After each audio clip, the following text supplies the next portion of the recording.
Alright guys, TacticalRab back again today. Hope you're all doing well and enjoying your day so far. It's no secret that the Los Angeles Thieves have been struggling immensely in the last few weeks. Most of the blame has been attributed to Kenny and Octane, the assault rifle duo, but Karma reckons that Envoy, probably their best performer so far, is still not the player he could be. Very much intrigued your thoughts in the comment section below. Hit the like button if you enjoyed the video. Subscribe if you are new as always, I would greatly appreciate it. Really upset the channel. Thank you very much indeed for doing that one. I will have to use this clip as like an outro clip to the video because it's absolutely hilarious when, Ziddy's dad kind of comes on stream. Honestly, like everyone, as Chris says, you can see where he gets the personality from. This guy's a character. You can tell from this 20-second clip that this guy's a character. Some, just very entertaining stuff. I'll finish out the video with it. But overall, before then, we've got to talk about a fair few things. The Ghost of Hope actually mentions real quick the Modern Warfare 2 map design, because I believe there was some promise recently that these maps are kind of going to be 3-lane designs, which of course is generally what we like for competitive play, which, look, I'm not all that optimistic that Infinity Ward is going to deliver a good competitive product based on what we saw in Modern Warfare a couple of years ago. But at least hopefully if the system structure is better, if the season structure is better, because those 8-team homestand tournaments were not it, let's be honest. So maybe with a better season format, it'll be better anyway. But of course, we want the maps to be good. That is generally the key of most games, to actually make them playable and enjoyable. But, apparently what Ghost of Hope says is that most maps are 3 lanes, but only 2 of them are actually playable. He reckons that one of the lanes was always chalked because of cover placement, how they set it up with lines of sight. So of course, there's plenty of time to change things, but it would be kind of frustrating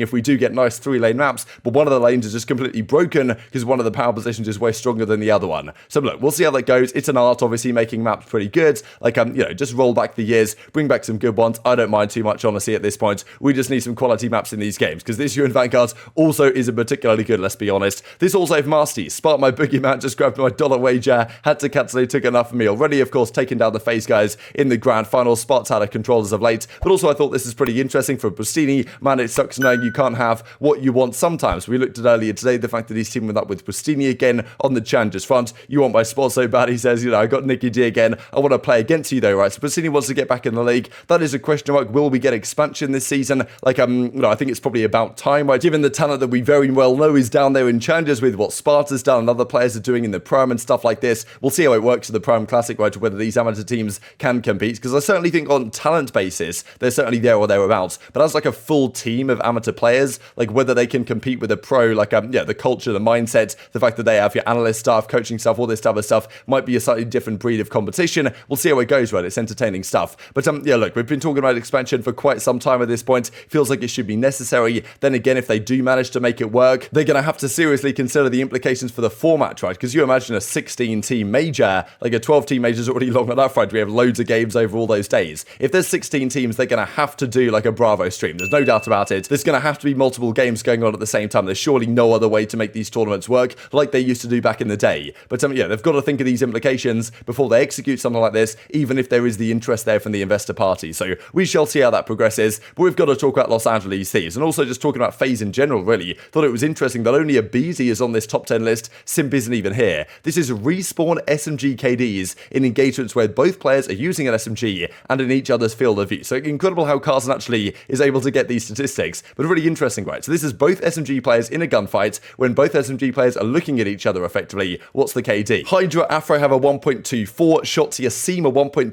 Scump there with a 1.16, or sorry, I said 1.28, 1.18, not that absurd, but even then Hydra and Afro aren't too far off that number. Capsule Envoy at a 1.14, we'll talk about him here in a second. Nasty, aBeZy. Interesting that Nasty, right, because this overall KD Nasty isn't particularly special, but when he's actually in head-to-head gunfights against SMGs, he's winning the majority. aBeZy at a 1.05, Simp not even on this list, which is very interesting. But of course, Envoy appears on this list at a 1.14. I think generally people would say he's certainly been the best player on Los Angeles Thieves so far this season, probably the most impactful. Drazah isn't here, of course, the ARs aren't here because they're not SMGs as is described on this graphic, but also there has been some questions about the men ARs. Like, Enable says this yesterday, been so busy I forgot we hit 40k on YouTube, so congratulations to Enable. Octane says, keep it up, little guy. I think Octane's got like 110, 120k, hasn't uploaded in a while though. And Enable says, oh, I guess they didn't tell you yet. This is pretty all good, right? So kind of saying you've been dropped effectively. No, look, I imagine he's joking around. They have plenty of time to decide what Los Angeles Thieves decide to do, but still you do have to wonder, given the performances so far this year, Octane is probably the most likely on the chopping block if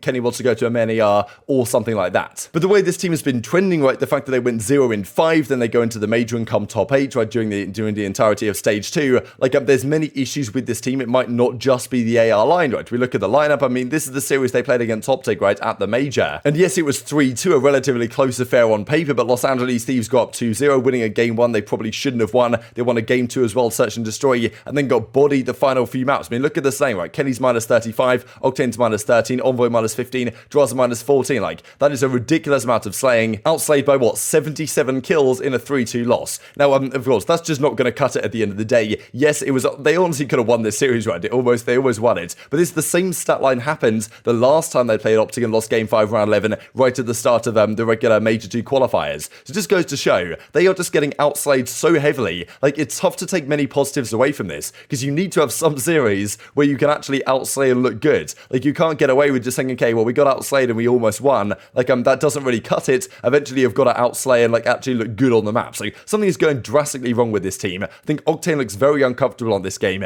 Kenny has been pretty shocking as of late, to be honest. Drazah's turned it around a little bit. He was great at the start of the year, definitely fell off a cliff, then he's come back a little. And Envoy, to be honest, the entire year has at least put up solid numbers and probably been pretty impactful. But you do have to wonder if the team is going 0-5, is it a problem just with the assault rifles? Because in fairness, even when Octane's looked kind of lost or had difficult maps, they still can kind of win sometimes. Or is it a problem with just the team as a whole? I think some people might well suggest that there's problems with this team other than just the assault rifle line. And that's kind of what Karma implies on stream. I think he said this a few days ago now, never got the opportunity to cover it at the time. So we'll talk about it today. But of course, Karma, he's had some experience playing with Envoy in online tourneys and against Envoy as well back in the Black Ops 4 Modern Warfare days as well, I guess early on, at least before Karma retired. And just believes that Envoy, maybe his playstyle worked great in a 5v5 game like Black Ops 4 Modern Warfare. But in these games, he just plays way too ratty. He doesn't play so aggressive. He's not necessarily right up in your face going for the kills. He's more playing for the flanks and playing for the more strategic ideas that might not work so well in terms of getting trades when they are required. So Karma reckons that Envoy could be a much better player than he is if he kind of changes playstyle, and actually he might be one of the problems for this Los Angeles Thieves team. So back to what I was saying about Envoy. Like, I think the problem with Envoy that's like stopping him from being really good is I think and listen, I could be talking out of my ass, but from my point of view, like, I see Envoy as like, he's like way too ratty, bro. Like, he's going to be behind you. He's going to do some weird ratty shit. And it's like, I don't know. I think you need to be more than that. I think you need to be more than that. And I think he shoots good enough and he's smart enough.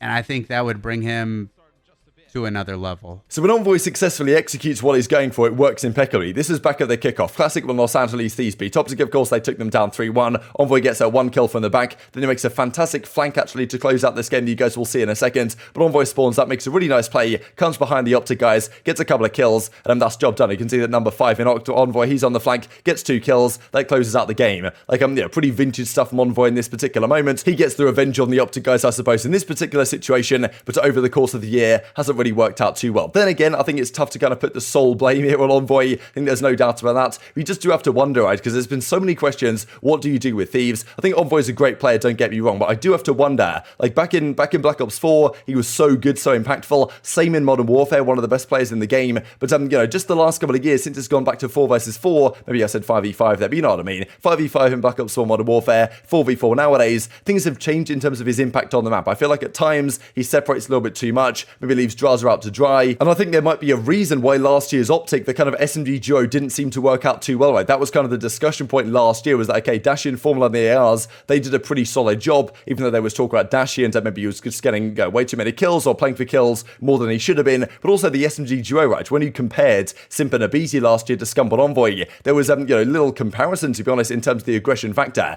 This year, Scump and Shotzzy seem more than a match for Simp and aBeZy. If not right now, probably the better SMG duo of the two, given what we've seen so far this year. And it seems Shotzzy and Scump just work so much better together. You'd have to wonder whether that Scump and Envoy duo was kind of doomed to fail, given the playstyle differences between the guys. Like, Shotzi's a more aggressive player. He's probably making more space for the rest of his team than Envoy is, and generally getting more kills in the process. But that doesn't take away from, in fairness, well, Envoy's had a very good season so far. Like, it just goes to show maybe how much the rest of the team has been struggling. These are the stats right here when Los Angeles Thieves were actually decent in stage 1. If you look at kind of hardpoint KDs 1.05, you can see that Envoy has the most kills per 10 minutes of pretty much anyone, most engagements per 10 minutes as well. Like, he's definitely still doing a lot on the maps. Maybe Karma isn't like super bang on the money this time. I feel like Envoy has generally been very good this year. And as one man, you're not necessarily going to convert your team into victories, right? But still, in terms of engagements, he's doing the most. He had great hill time as well when they were doing pretty well. Search and Destroy was almost their best player. Also, he was their best player, at least in terms of KD and kills per round, despite them being pretty awful in Search and Destroy. These are the stats more recently when they've been struggling. These are the major 2 stats here at breakingboy.gg. If you guys want to check them out, still the highest KD in the hardpoint and the control with the highest engagements per 10 minutes as well. So you do have to think, like, statistically, it still feels like he's doing a lot. Karma might still see some room for improvement there, but you know, really, like, I think Envoy is probably not the piece to replace you if you're going to replace anyone on the lineup. But you've got to think about the SMG duo in Drazah. He hasn't been so comfortable. The ARs as well. Like, look, I would just be surprised if this team turns up against a stage 3, because I can't really imagine it's going to work out too well. So I think there is a degree to which Envoy was probably, like, his playstyle probably made more sense in 5v5 than 4 versus 4, but I think he's done generally a good job adapting it so far this year. I did want to mention this as well, because this clip came out a few days ago from CDL Scrim Intel, also from Karma's stream. I thought it was hilarious. I just got to mention it real quick, because of course Seattle Surge and Karma in Modern Warfare, before he retired in like April, May, or whatever it was exactly, he was playing against the Huntsman guys and Envoy for a time,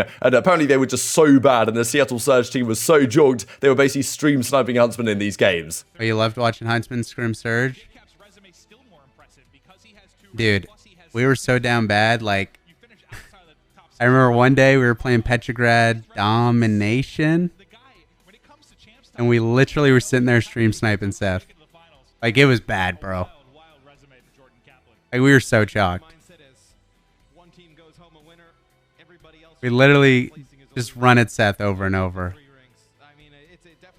That was probably the only fun time I had. I imagine he's not talking about like official league games. He's talking more like online scrims and this type of stuff. But they were just so bad that they were going on Scum's stream to try and see what was going wrong for them. And like, trying to win at least a rotation, right? So that just, it's talk to that point, to be honest. This also from Cred, I thought was pretty cool, as Lawrence Meta pointed out. Ranked play skill division distribution. So if you guys don't actually play any ranked play, to be honest, I've barely touched it. 1% get to Challenger. Most people around Advanced and Experts, with 4% in Masters. So Masters and Challenger, only 5% of the population. Pretty interesting stuff. And this also, just to mention real quick, I thought it was really cool that Slasher now makes it to 5 COD titles where he's won a championship. But it's funny really how this is meant to talk about the fact that Slasher, well, okay, Slasher, very well done. He's joining 8 other players, winning a tournament in 5 different COD titles, and then Scump is just overshadowing everyone, winning a COD tourney in 10 different games. So remarkable list, to be honest. Maybe this will continue in the coming years. I'll finish up with that methods clip. Very much intrigued to get your thoughts on all this stuff in the comment section below. Hope you guys enjoyed the video. If you did enjoy it, hit on the like button. Tell us, YouTube gods, this is a good video. I just like you should see it as well, and help grow the competitive Call of Duty community. Thank you as always, take care of yourselves,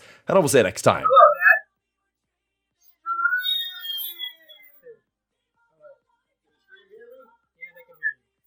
My baby boy right here, how you doing? Oh my God, stop, dude.